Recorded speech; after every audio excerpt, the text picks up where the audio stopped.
pagan oedd Mair yn sio'i'r baban gwyn pan oedd yn crio.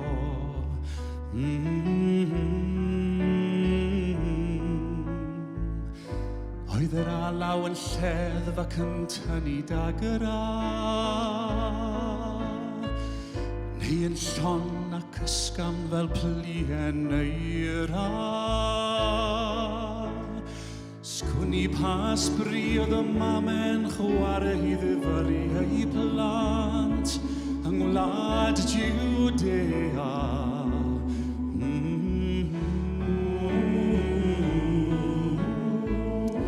Oedd y blentyn bach di mor wahanol, yng nghanol anghyfiawnder dynol.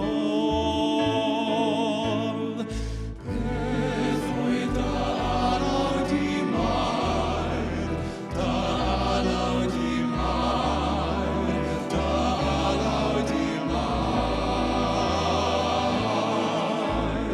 Beth oedd dy alaw di Mair, i'r brenin oedd yn nabod a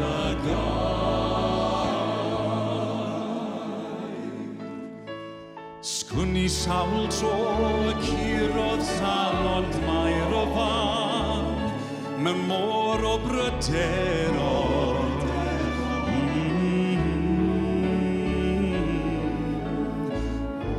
Tybed a deimlodd o feredd y cyfan